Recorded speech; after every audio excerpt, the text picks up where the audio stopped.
en relation affective, est en relation d'autorité avec l'enseignant. Hein, il y a des choses qui se passent plus avec un enseignant qu'avec un mur. Alors, si on a décidé que le mur devait être neutre, bon, écoutez, voilà. C'est bon? Ça répond un peu à la question que j'allais poser. Mais j'avais aussi un autre commentaire, c'est que les professeurs, je ne sais pas si vous m'entendez bien, les professeurs en classe sont supposés être neutres, pas juste religieusement, mais aussi idéologiquement. Quelqu'un peut pas arriver avec un signe de, je sais pas moi, de séparatiste ou n'importe quoi. C'est ça. Et les religieux, on dirait que ça, ils n'en tiennent pas compte. On dirait que pour eux autres, la religion, ça a un statut spécial que les idéologies n'ont pas. Et on ne réussit pas à leur faire comprendre ça, que pour les gens des autres croyances ou les gens qui n'ont pas ces croyances-là, que pour eux autres, c'est des idéologies aussi, de la même façon que... Les religions, c'est des grosses idéologies qui sont... C'est ça. Mais comment est-ce qu'on peut faire passer ça ou leur faire comprendre ce principe-là? La deuxième question aussi, c'est que les jeunes aussi, on oublie tout le temps les jeunes dans la classe. Vous avez parlé justement des croix sur les murs qu'on a enlevées, mais c'est ça, on oublie que l'influence publicitaire que le professeur a sur les étudiants. Et on n'en parle pas. On parle juste des droits des professeurs. Tout affichage est une promotion, c'est ça. Alors si on permet un affichage, alors ça veut dire qu'on le banalise. Est-ce qu'on veut banaliser? Et puis, donc, on est dans la reconnaissance. Alors, comme je dis, l'école, on n'a pas à reconnaître, un État laïque ne reconnaît pas les religions. On n'a pas à valiser, autrement dit, des pratiques religieuses.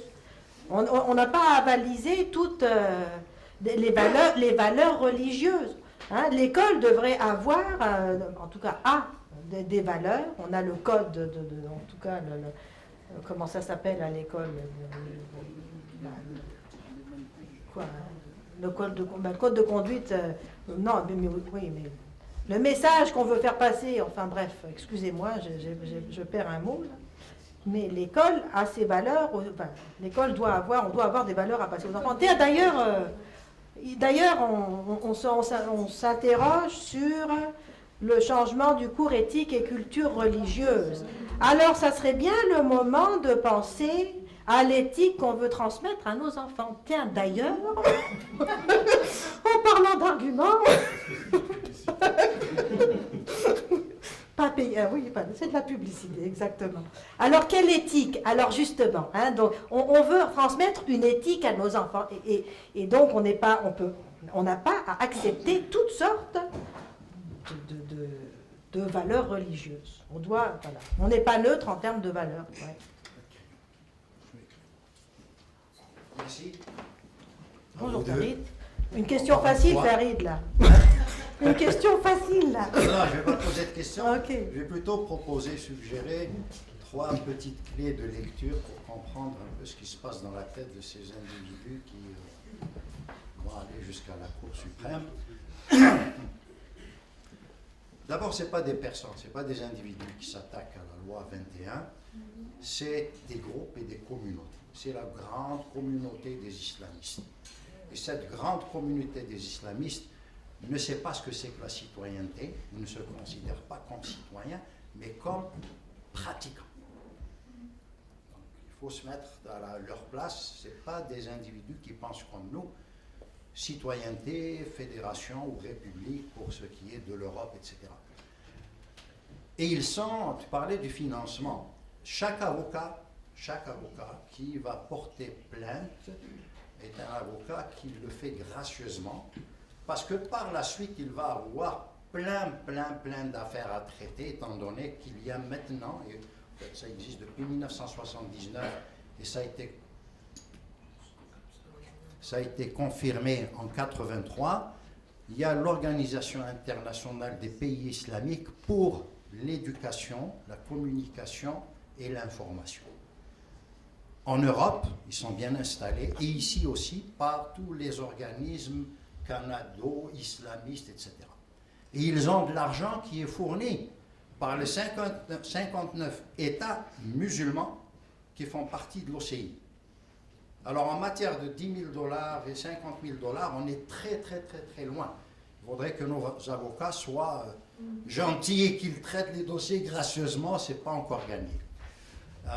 Tout à l'heure, j'ai rencontré Guillaume Rousseau à la conférence Démocratie contre démocratie, et on a parlé du droit international, du droit européen, du droit des États européens.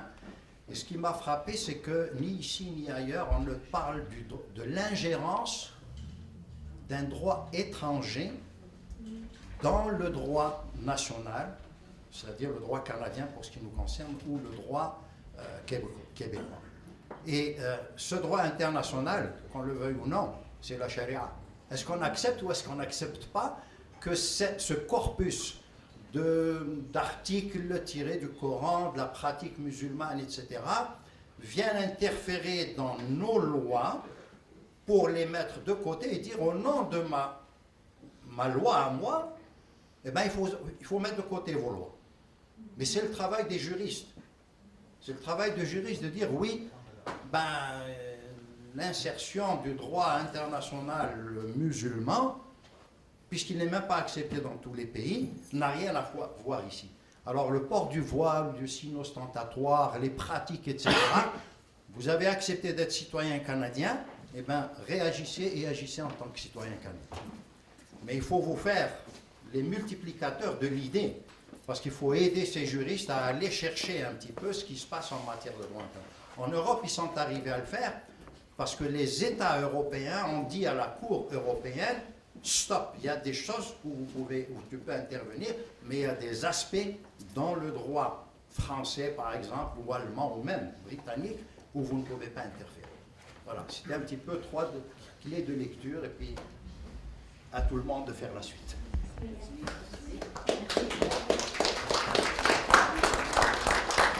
Michel Baille, est-ce que vous m'entendez bien? Oui. Moi, j'ai juste une question. Là. Je me dis, comment se fait-il, étant donné qu'il y a une clause de non-obstant qui a été incluse dans la loi, comment se fait-il que tous ces gens-là puissent contester jusqu'à la Cour suprême? Je ne comprends pas. Là. On était censé jouer des protections. Je ne sais pas si quelqu'un qui connaît l'aspect légal ici, qui pourrait nous expliquer ça, mais moi, je ne le comprends pas. Là. Est-ce que quelqu'un veut en parler? Parce que je ne suis pas spécialiste de ça. Hein. Bizarre, c'est bizarre. Mais en tout cas, je ne sais pas s'il y a une réponse à ça, mais je veux d'abord évidemment vous remercier pour le travail que vous faites, Mme Malachny. Peux-tu répondre, ça? Oui. La question, c'est que la clause de non-obstant, c'est écrit qu'elle concerne l'article 2 et après 7 à 15.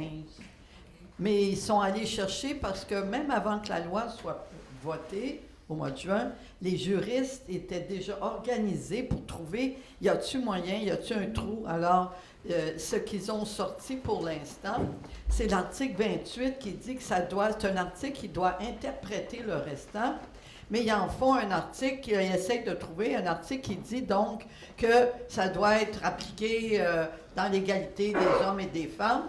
Alors donc, ils vont chercher l'article 28 parce qu'il n'est pas à l'intérieur des 7 à 15, OK?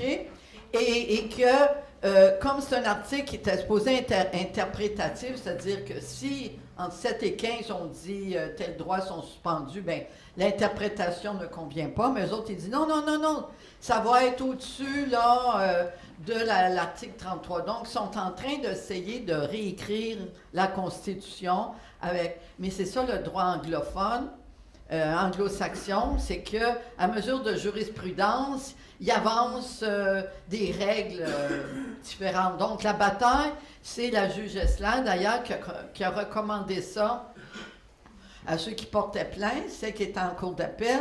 Elle dit, dans le fond, je vous conseille de sortir cet article-là. Puis là, ben là, c'est là la chicane, OK? Oui, c'est ça. Parce que l'article 28, donc, c'est sur l'égalité, c'est sur l'égalité entre les hommes et les femmes. Moi, ce qui me choque quand même, là, c'est qu'on invoque un article qui est sur l'égalité des hommes et des femmes, et puis d'ailleurs, on a des juristes et des avocats qui nous expliquent aussi, Christiane Pelcha, elle nous explique qu'en fait, cet article-là a été demandé par les féministes à l'époque pour contrebalancer l'article sur le multiculturalisme canadien, l'article 27. Bon, alors moi, ça me choque quand même qu'on utilise l'article 28 pour dire... donc il y a des combats juridiques peut-être sur le fait est-ce que cet article-là prime sur les autres, mais moi je trouve que c'est tordu de défaire la loi sur l'égalité entre les hommes et les femmes. La laïcité, ça protège l'égalité entre les hommes et les femmes, c'est pas le contraire. Et d'ailleurs, le juge Mainville, j'avais sorti, si vous avez le temps, j'ai sorti des alinéas là, du jugement, où en fait, il démonte ça. Alors il faut, peut-être que ça, en tout cas, ça dépend de la sincérité, de l'honnêteté des juges de la Cour suprême. Mais le juge Mainville, il nous a, en tout cas, démontré que si on voulait être de bonne foi, on pouvait arrêter de dire des niaiseries et de prétendre que la loi sur la laïcité, ça va à l'encontre de l'article 28, pas juste par des arguments juridiques qui disent que ça prévaut ou ça prévaut pas. Allons-y sur le fond. Écoutez, quand même... Moi, c'est pas possible. Hein? Je voudrais terminer en allant dans le sens de ce que vous avez rapporté tantôt. Vous avez dit, les islamistes, il y en a au Québec, ça existe ici. Bon. Moi, je peux vous dire que dans Outremont, Ville-Mont-Royal, il y a des gens qui le savent. Il y a une dame qui s'est présentée pour nous représenter dans ce comté-là. Et c'était Mme Ève Torres. Et cette Mme Ève Torres-là qui portait le voile passe encore, sauf que j'ai appris que cette dame-là avait été embauchée par le Conseil national des musulmans canadiens, qu'elle était favorable à l'implication de la charia, parce que cet organisme-là s'est battu en Ontario pour implanter la charia. Hein? Alors, moi, je me suis dit, est-ce que moi, je veux être représentée par une femme comme celle-là, quand il y aura des questions qui touchent, je ne sais pas, l'égalité homme-femme, l'homosexualité, toute la question de l'avortement, est-ce que cette dame-là peut représenter l'ensemble des valeurs québécoises? Je pense que non. Alors, on est rendu là. C'est Québec solidaire qui a présenté cette dame-là. Elle n'a pas été élue, Dieu merci, mais je me dis, qu'est-ce qui nous attend tantôt, là? Si on n'est pas plus éveillé que ça, cette réalité-là, c'est qu'on a des problèmes. On va en avoir si on ne les a pas encore, certainement. Merci. Je vais juste apporter c'est en fait un complément de réponse à la réponse de Michel Sirois sur la question de l'utilisation de la clause dérogatoire. En fait, la clause dérogatoire dans une loi, ça n'empêche pas de contester la loi devant les tribunaux. La clause dérogatoire, il faut aussi qu'elle soit jugée par les tribunaux. Est-ce que l'utilisation dans tel contexte, dans telle loi, répond aux objectifs de la clause dérogatoire? Et la question de l'article 28 de la Charte canadienne qui dit que les droits doivent être interprétés de façon égalitaire par hommes et femmes, ça a été ajouté lorsque les plaignants sont allés en cour d'appel. Et la position de la juge Bélanger, c'était justement de dire oui, la loi est discriminatoire, mais on ne peut rien faire parce qu'il y a la clause dérogatoire. Alors, ça veut dire qu'on peut contester une loi qui utilise la clause dérogatoire, on peut l'emmener dans les tribunaux. Et c'est ce qu'ils font. Et si elle n'avait pas été là, cette clause-là, ben, il y aurait eu au moins 2 juges qui auraient déjà suspendu l'application de la loi en attendant le jugement sur le fond. Et c'est sûr que tout ça va se rendre en Cour suprême. Regarde, je peux bien le lire, cet article, après ça, je te laisse la parole. Le juge Mainville, là, voilà ce qu'il dit. Ainsi, bien que certaines lois aient des effets principalement sur les membres d'un sexe par rapport à un autre, cela ne signifie pas nécessairement que l'on puisse invoquer l'article 28 de la Charte canadienne afin d'invalider celle-ci. À titre d'exemple, la règle imposant le port du casque de sécurité sur les chantiers de construction, qui touche surtout les hommes, vu la démographie de cette industrie, ne permet pas à un homme de refuser de porter le casque au motif de l'effet que la loi porte principalement sur les hommes. De même, un homme portant un turban ne pourrait invoquer l'article 28 au motif que le port du casque affecte la liberté de religion des hommes différemment de celle des femmes. Dans ce dernier cas, il y a peut-être une discrimination fondée sur la religion qui permet un accommodement raisonnable, mais on ne peut douter qu'il s'agisse aussi d'une discrimination fondée sur le traitement inégal du droit à la religion des hommes par rapport aux femmes. Bon, il y en a un autre aussi. Voilà. Alors, c'est pas moi qui pose la question. Je veux juste te donner l'occasion de répondre puis de montrer aux gens ce qu'on devrait répondre à ça. Alors, imaginez que je suis un jeune endoctriné à la sauce sucamienne, OK? À la sauce quoi? Camienne. Ah, Alors, d'accord. premièrement, j'aimerais ça rappeler qu'on se tient sur un territoire non cédé autochtone. Écoutez, madame, moi, je suis un jeune gay non-binaire. Puis, comment voulez-vous que je revendique qu'on me respecte dans ma différence si je suis même pas capable de respecter les autres comme les femmes voilées dans leur différence? Je vais lui dire que j'ai rien compris à ce qu'il raconte. Pas compris. Est-ce que vous avez une réponse? Une réponse intelligente, et puis, je ne sais pas, écoutez. J'ai pas, ce devoir de philo-là, je ne l'ai pas fait. Alors, Ben, il y vas-y, aurait dis-nous. peut-être déjà le fait de leur faire remarquer que la laïcité pour les droits des homosexuels, c'est un petit peu comme les droits des femmes. C'est comme un petit peu une condition de base nécessaire. Parce que qu'est-ce qui arrive avec les minorités sexuelles quand les religions prennent du pouvoir politique? Merci Agnès.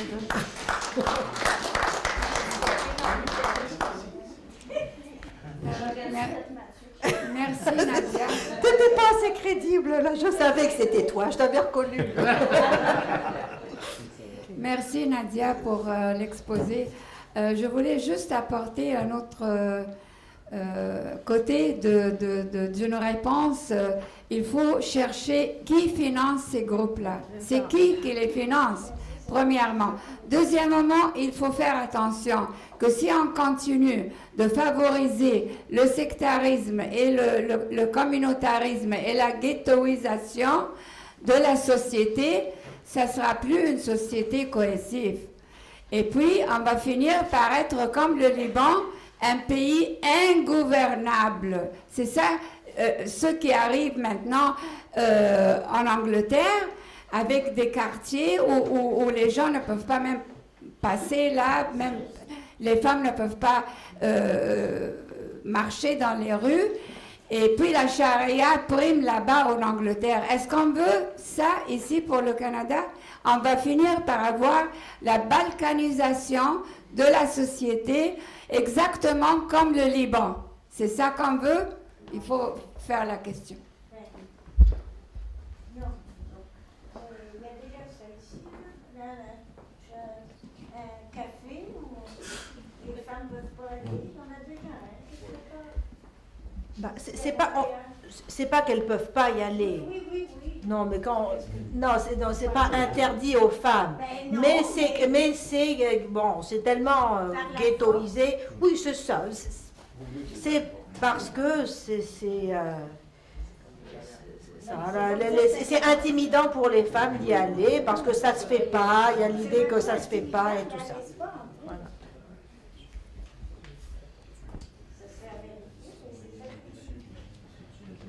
Je pense pas qu'on les laisse pas entrer.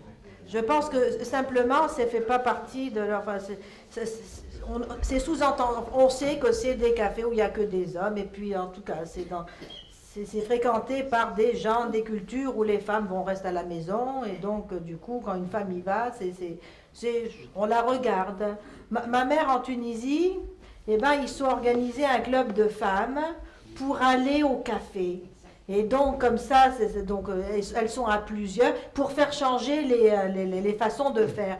Et donc, on les regarde de travers au début, mais après ça, on s'habitue. Et puis, on ne leur dit pas, vous n'avez pas le droit. Mais simplement, il faut oser le faire. Et donc, c'est des gestes qu'on peut faire. Bah, je suppose qu'au Québec, c'était comme les tavernes pour les hommes. Disons que c'est plutôt dans ce goût-là. Là, c'est comme les tavernes à l'époque où il n'y avait que des hommes. Je suppose que si une femme y allait, on la regarderait de travers, on lui dirait pas, t'as pas le droit, mais c'est ça. Bon. Bonsoir, j'avais deux petits commentaires. Le premier, c'est que les religions ne sont pas toutes traitées égales. En ce moment, c'est tout à fait légal au Québec, dans des bureaux privés, par exemple, d'interdire aux témoins de Jéhovah de donner de la littérature, chose que eux, c'est leur devoir religieux. Et donc, ce serait important qu'on commence dans nos défenses juridiques à invoquer les limites qu'on met à d'autres religions et d'autres mouvements idéologiques, parce qu'ils le sont dans les hôpitaux. Le gouvernement les enforce d'ailleurs. Les témoins de Jéhovah n'ont même pas le droit d'entrer dans les chambres pour faire de la prosélytisation, etc. Et au lors de traitement aussi, les tribunaux font des stepettes incroyables pour permettre des transfusions sanguines et plein d'affaires. Alors, je pense que ça serait bien qu'on le regarde de ce côté-là. La deuxième chose aussi, c'est que les droits qui sont en ce moment en train d'essayer d'être pris de force par ces groupes-là auprès de nos tribunaux, en fait, je les vois comme un cheval de Troie juridique. Ils se servent de l'intersectionnalité, du fait que les gens de certaines religions ont des couleurs de peau différentes, donc on s'abrite avec le chapeau des droits de la personne pour la couleur de la peau. Ensuite de ça, on va ajouter à ça la liberté d'expression parce qu'on va s'habiller d'une façon particulière et par-dessus ça, on rajoute le chapeau de la religion. Alors, c'est un argument, cheval de Troie intersectionnel, puis il faut l'adresser de cette façon-là parce que si la Cour accepte ce qui est en train de se passer, il crée un super droit. Et ça, c'est ce qu'ils ont fait dans le sud des États-Unis. Et en ce moment, ils ont le droit, dans certains États, de ne pas servir les gens, par exemple, qui sont gays, de ne pas leur vendre de gâteaux, on en entend tous parler. On va créer le droit aux gens pour des raisons religieuses, parce que si la Cour accepte ça, ils créent ce super droit-là, et après ça, on a le droit de refus de service, de louer un logement à quelqu'un d'une autre couleur ou d'une autre religion. En ce moment, aux États-Unis, on voit, par exemple, le droit de ne pas servir des couples gays, des couples des noirs et blancs mariés ensemble, etc. Et c'est la dérive totale. Donc, je pense que les avocats qui travaillent là-dessus auraient peut-être à penser comme les intersectionnels pensent. Parce que c'est eux qui finalement, orchestrent ça. Voilà. Je ne suis pas avocate, par contre. Mais on va leur dire, oui. Merci pour être venu nous présenter vos idées ici, mais j'ai une question. Pensez-vous que ce combat-là est un combat des boomers? Parce que moi, je viens d'une famille nombreuse, je suis la plus jeune. Tous ceux qui sont plus vieux que moi dans ma famille, c'est ceux qui sont pour la laïcité. Mais quand je vois la génération qui nous suit, puis regardez ici, là, c'est tous des gens... Éthique et culture... Eh bien, donc le cours d'éthique et culture religieuse, c'est pour beaucoup. Nous, on a une formule, je ne sais pas si vous allez l'aimer. 10 ans DCR, ça donne Québec solidaire. Oui, c'est drôle ça. Alors, si je comprends bien votre réponse, il faut le gagner. Il faut gagner le combat rapidement. Eh oui. Je veux dire, on va partir. Oui. Et je ne sais pas si vous êtes au courant, mais un petit entrefilet dans le métro que j'ai pris, dans le journal de métro que j'ai pris aujourd'hui. Là. Alors, loi 21, 2 nouvelles plaintes contre des juges, 2 autres magistrats. Oui, ça c'est Frédéric Bastien, justement, qui a sorti ça. Qui vont être, pour être visés par des plaintes pour conflit d'intérêts, prévient le professeur historien Frédéric Bastien. Il reproche aux 2 juges de prévoir participer à un souper payant organisé par des groupes opposés à la loi 21. Ah oui, c'est ça. Alors, c'est loin d'être terminé. Oui, ben c'est ça. Mais pour les jeunes, mais c'est vrai, le cours d'éthique et culture religieuse, on est supposé leur expliquer ce que... en fait, ils sortent de là, ils ne savent même pas ce que c'est qu'une religion. Hein. Ils savent que les musulmans ont le droit de faire ci et ils n'ont pas le droit de manger du cochon, ils doivent manger halal, mais ils n'ont aucune... en fait, on leur présente un portrait... idyllique, folklorique des religions, et donc ils n'ont aucune idée de ce que c'est que l'intégrisme, l'endoctrinement et tout ça. Alors que les boomers, comme vous dites, ici vous avez vécu l'emprise de la religion et puis vous savez ce que c'est. Nous, on vient de pays où l'emprise est bien claire et puis quand on arrive dans un pays où on se sent, où on n'a pas le regard des autres et puis on ne nous dit pas, en tout cas... on ne nous dit pas de se couvrir, qu'on est des putes si on n'est pas couvert. Bon, on se sent libre, hein, et puis on voit la différence, on voit c'est quoi l'endoctrinement. Bien, ça a un sens pour ceux qui en ont manqué la liberté. Mais là, on en abuse de ce terme de liberté, on en fait le contraire, c'est presque indécent, je trouve, la façon dont les jeunes... En fait, qui l'ont la liberté, eh bien, ils prennent ce mot pour en faire le contraire. En tout cas, ils n'ont pas d'idée de ce que c'est un endoctrinement religieux. Alors, ce cours éthique et culture religieuse, non seulement ça, en tout cas, c'est nocif. Donc, ils pensent savoir et on leur montre que l'aspect folklorique et puis, voilà, bon, et rigolo, et puis enfin, bon, ils apprennent des bêtises et puis en plus, ils ne savent même pas c'est quoi une religion. Voilà. Bonsoir. Bonsoir. Alors, moi, je vais vous apporter plutôt une vision donc, de la France, puisque je viens de France et je suis simplement de passage au Québec depuis 8 ans. Depuis 8 ans, je passe 2 mois au Québec avec les enfants. Et depuis 8 ans, donc, j'ai remarqué beaucoup de changements. Je m'explique en 2 mots. En France, je mène un combat laïque également, dans différentes associations, pardon. Et quand je vous entends et je vous suis dans cette loi 21 depuis l'origine de ces réflexions, je nous revois en France il y a beaucoup d'années, pour certains points de cette loi 21, puisque nous on a la loi 1905 qui a quand même permis de faire un certain nombre de choses. On a fait d'autres choses derrière, mais on a quand même des arguments juridiques qui protègent. Mais malgré ça, il y a donc, depuis 10-12 ans, des attaques qui sont liées exclusivement à ce qu'un intervenant tout à l'heure précisait, c'est que l'islam, eh bien, c'est avant tout une loi, une façon de vivre. C'est-à-dire que l'islam fixe les règles du vivre ensemble. Chez nous, c'est pas ça. Et une des grandes difficultés vient certainement de cela. J'en arrive au fait que vous avez évoqué, donc, de la formation des enfants. Parce que c'est à partir de là que le travail doit être fait. Nous, en ce moment, notre gros souci, c'est de former des instituteurs, enfin des professeurs, on appelle ça maintenant les professeurs des écoles, à que dire, que faire, comment se comporter face à des enfants qui, de plus en plus, dans certaines régions de France, bientôt, bien sûr, il ne faut pas généraliser du tout, hein, attention, ça se passe énormément en région parisienne et autour des grandes villes.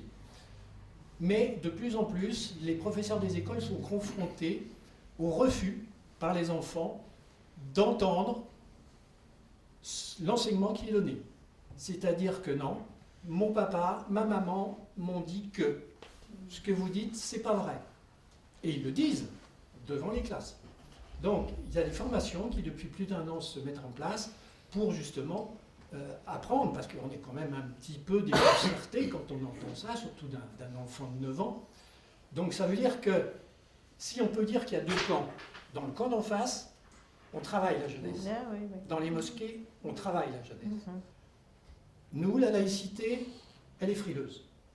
En France, elle est frileuse. Et je me bats pour qu'elle soit moins frileuse. Mais c'est difficile. Parce qu'on estime avoir un acquis. Et malheureusement, rien n'est acquis dans ce domaine. Donc, vous êtes, vous, dans une configuration que nous avons connue il y a une dizaine d'années. Surtout, ne lâchez rien sur la laïcité. Que vos politiques, surtout, parce qu'on a beaucoup souffert en France de nos politiques, surtout au niveau régional et au niveau des municipalités, où pour avoir la paix sociale, on laisse faire. Et ça, il n'y a pas pire. Les quartiers, on parle beaucoup des quartiers. Il ne faut pas noircir la chose, attention, hein, c'est pas la guerre. Hein. 150 quartiers islamistes. 150 quartiers Bien, vous avez les chiffres. islamistes. Donc, ça veut dire que les politiques, je suis désolé, mais ce sont les politiques qui ont fait ça. Comme vous entendez, comment dirais-je, le Front National, par exemple, le Front National, qui parle de laïcité comme vous, ici, je ne sais pas qui a trouvé cette formule de laïcité, comment vous avez dit ? Ouverte. Ouverte. Le Front National parle de laïcité ouverte. Ah oui. Ah oui. Ah bon. Ah oui. Oh bon. Donc, c'est bien, c'est très bien. Ça va faire de la mauvaise publicité. Ah, j'aime ça. Ça va faire de la mauvaise publicité. Oui, s'il vous plaît. Il faut encourager Voilà. Marine Le Pen à parler de laïcité ouverte. Donc, voilà, il y a une laïcité, point final. C'est bon. Non, c'est bon, laissez-la. Donc, C'est bien ça. on est tous convaincus, donc je ne vais pas plus loin là-dessus. Mais c'est pour dire qu'on essaye de... C'est pas des accommodements raisonnables chez nous, ce sont des intérêts. Donc moi, pour conclure, ce que je pense, c'est que, j'ai une question après, c'est que ce qui est engagé au niveau de la loi 21, si vous pouvez le faire, je ne connais pas le droit québécois et canadien, il ne faut rien lâcher, même à se battre. On lâche pas. Hein. En 1905, il faut s'en rappeler, l'Église catholique, apostolique et romaine française, la plus grosse multinationale, je le rappelle quand même, avec filiales multiples, eh bien, cette multinationale Église catholique a attendu 1923 pour accepter de mettre en place ce que donnait la loi de 1905. Ça s'est fait dans la douleur. Donc, attendons-nous à ce que ça se fasse aussi dans la douleur. Oh, Ça, ils sont on prêts. souffre pas mal déjà. Et je crois qu'il faut... Ça fait longtemps qu'on souffre. Il faut garder le nord. Garder le nord. Oui. Voilà ce que je voulais dire, juste Ok. à titre de témoignage. Ma question, je ne sais pas s'il y a des mosquées ici, je ne m'y suis jamais intéressé. Est-ce qu'il y a des tendances salafistes? Oh, ouais. Oh, on a tout, nous, ici. Oui, oui, oui. Oh, oui, il y en a, il y en a. Bon. Merci. Merci. Oh ben, merci. Écoutez, merci de nous avoir donné la meilleure nouvelle de la soirée. Quand même, je pense que le fait que Marine Le Pen se fasse la promotion de la laïcité ouverte, ça, c'est bon. Ça va nous aider sur Facebook parce que nous, on est accusés par association. Nadia, Oui, je crois que notre ami qui vient de France s'est trompé sur voilà, c'est pas la vrai. notion de laïcité Ah, c'est pas ouverte. vrai. Ça vient du Collège de France. Ok. Donc c'est la pensée protestante. C'est pas laïcité. Contre la D'accord. République, oui, c'est ça. Pardon? Après, récupéré par Tariq Ramadan et d'autres, après. Mais c'est pas la Marine Le Pen, là. Oh, c'est plate. ça. Lui, c'est la laïcité fermée. C'est la laïcité fermée. Ah, ok, c'est ça. Merci. Et moi, un autre clin d'œil. Alors, vous me dites, ne lâchez rien. Et moi, je vous dis, en France, ne lâchez rien aussi. Parce qu'on a le Parti québécois ici qui a lâché, parce qu'ils se sont fait diaboliser, accusés de racisme. Non, mais sincèrement, hein, quand ils ont sorti leur charte, la charte sur la laïcité, hein, on s'est fait rentrer dedans. Et le Parti québécois s'est fait accuser de racisme et diabolisé. Et puis, à partir de là, écoutez, on a du mal à le revoir. Donc, ça a beaucoup affecté le Parti québécois. Et la France est très diabolisée. Nous, vous avez vu, j'ai fait tout un discours sans parler de la France. On sait bien écoutez, on est quand même, bon, écoutez, on a les mêmes principes que Henri Peña-Ruiz. Oui, c'est la vision républicaine de la laïcité, mais la France est très diabolisée. Si on prononce France dans le discours, on va dire ok, voilà. Donc vous êtes très diabolisés, accusés de racisme, et j'ai l'impression qu'il y a une tendance à ok, d'accord, on va regarder ce qui se passe du côté de l'Angleterre pour être gentil. Alors, ne vous laissez pas entraîner pas vous, hein, je t'avoue, mais c'est ça, moi j'ai l'impression que c'est ça qui se passe avec la gauche française aussi. Hein. Nous, alors on a un problème ici d'une certaine gauche ici au Québec, qui fait le contraire, qui dit laïcité et qui l'utilise à contre-courant. Et puis en France, malheureusement, j'ai l'impression qu'ils sont aussi intimidés. Et puis ça finit par affecter la France, je pense, d'être accusés de racisme et tout ça. Voilà. Merci Nadia. Je voudrais vous signaler qu'il y a au Canada anglais, comme vous le savez sans doute d'ailleurs, beaucoup d'hostilité vis-à-vis de la loi 21. Ça touche même les humanistes anglophones qui se trouvent divisés actuellement. Je peux vous dire qu'à Humanist Canada, par exemple, on était divisés à peu près moitié-moitié pour la loi 21 contre la loi 21. Donc c'est assez acrimonieux. Une chose dont on a peu parlé, mais qui revient souvent dans l'argumentation des anglophones opposés à la loi 21, c'est de dire « oui, mais vous n'avez jamais prouvé que la vision de ces signes religieux chez les enseignants en particulier avait un effet réel. C'est complètement dans votre tête et ça n'existe pas. » Guy Rocher a bien répondu à ça. Oui, d'accord. Alors, moi, j'ai aussi fait un petit peu de recherche quand même. Le budget de publicité au Canada, tout compris, c'est environ 7 milliards par an. Sur ces 7 milliards, il y a 900 millions qui sont attribués à la publicité purement passive, c'est-à-dire les affiches, C'est ça. tout ce qui est les panneaux réclames, etc. C'est-à-dire des choses qui ne parlent pas, mais qui se voient. Ah ouais. Alors, 900 millions, vous pensez vraiment que les entreprises canadiennes qui dépensent 900 millions par an le font pour faire plaisir à qui? Je ne sais pas. Mais en tout cas, pour moi, si ce n'est pas une preuve, c'est un indice fort que la publicité passive a un effet. Parce que ça sert à construire une image. Et en fait, les publicitaires, vous allez sur le site du gouvernement qui donne des conseils aux nouveaux entrepreneurs. Il leur dit, lorsque vous faites votre publicité, vous faites de la publicité de marque. Comment vous faites ça? Eh bien, ça sert à construire une image. L'image. Et pourquoi on construit une image? Eh bien, il faut, quand on vend un produit, eh bien, il faut simplement que le futur client rentre dans votre magasin, il est tellement obnubilé par les images qu'il a vues qu'il ne te pose même pas la question quel produit il veut parmi différents produits. Il sait déjà ce qu'il veut. C'est ça l'idée. Construire une image. Et la publicité des signes ostentatoires, c'est ça. C'est de construire une image. Ce n'est pas nécessairement de convertir les gens. Probablement que l'effet sur les conversions est mineur. Mais il est sur créer une nouvelle normalité. Et ça, c'est dangereux. Merci. C'est du marketing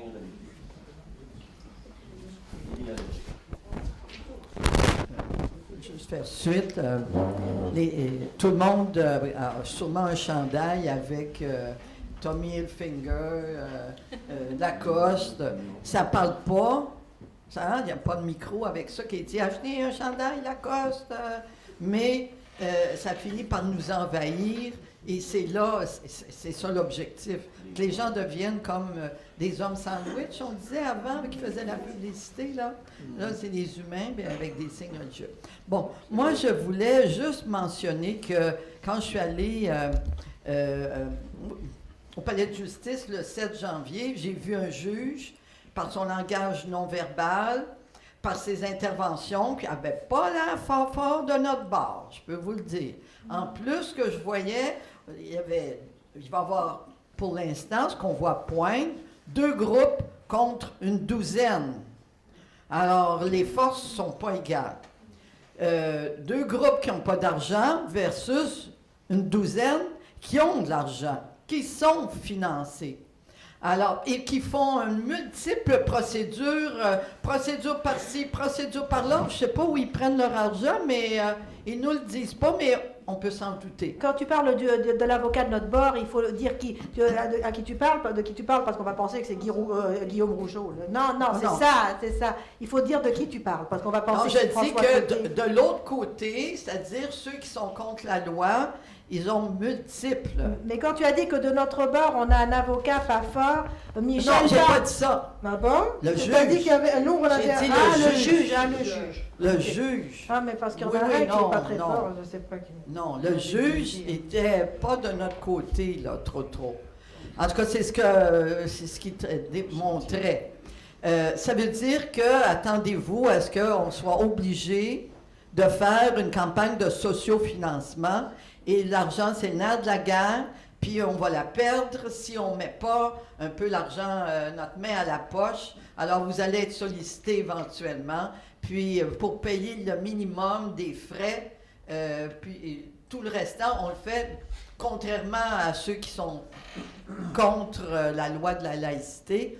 Eh bien, nous autres, on n'est pas payés, on le fait gratuitement, mais à un moment donné, on est obligé de sortir de l'argent pour... Quand ce sont des 2 associations de l'Ontario qui nous poursuivent en anglais ici, en plus, bien, si tu veux faire une signification par huissier, bien, ça coûte 2 fois plus cher parce que c'est en Ontario. Alors, ça vous donne une idée, là. Alors, ça nous donne beaucoup de bâtons dans les roues, mais moi, je crois qu'ensemble, pour une fois qu'on a une loi qui a été passée, bien, il me semble qu'on ne va pas perdre et reculer davantage. Elle est déjà suffisamment modérée. Je veux la voir continuer, moi. Alors, on va vous solliciter le Rassemblement pour la laïcité, qui regroupe plusieurs associations.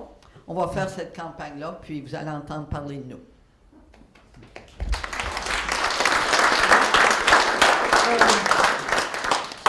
J'avais un tout petit truc à ajouter. Puis Après ça, je pense qu'on... Parce que, est-ce que c'est moi qui organise? Parce que... Merci Ah, beaucoup, oui, Madame je voulais. Elbabrook. Merci, j'apprécie. Vous avez fait allusion à la politique tout à l'heure, et puis Madame encore aussi. Et puis je pense que moi j'avais parlé des témoins de Jéhovah. Puis pourquoi est-ce que les témoins de Jéhovah ne sont pas en ce moment sur la scène avec ils pourraient très bien nous emmener en course parce qu'ils n'ont pas l'argent.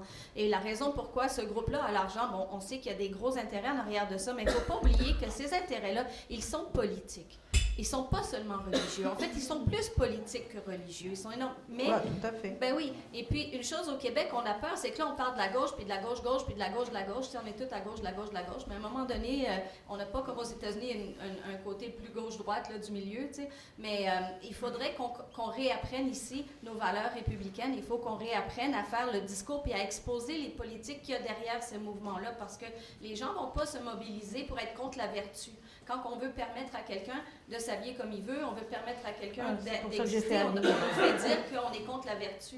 Et puis, on ne parle jamais des intérêts politiques, puis c'est le fun d'aller chercher les ramifications, parce que c'est qui profite. Oui. Tu sais, c'est là le... Bon, en tout cas, je vais pas... Bon, en tout cas, avec ce livre, j'essaye de montrer qu'on n'est pas contre la vertu, au contraire, c'est là que... Voilà. Donc, je montre la vertu de ça, et puis, bon, c'était ma vision avec le livre. Voilà. Bien, eh bien, il nous reste à vous remercier. Voilà, et puis donc le livre est là. Le livre est là, et puis j'espère que tu vas nous faire des dédicaces. Voilà, j'ai un beau stylo. Merci. Donc, pour ceux qui veulent aller avec une dédicace, je vous en prie, c'est à la table ici. Il n'y en aura pas pour tout le monde, dépêchez-vous. Merci.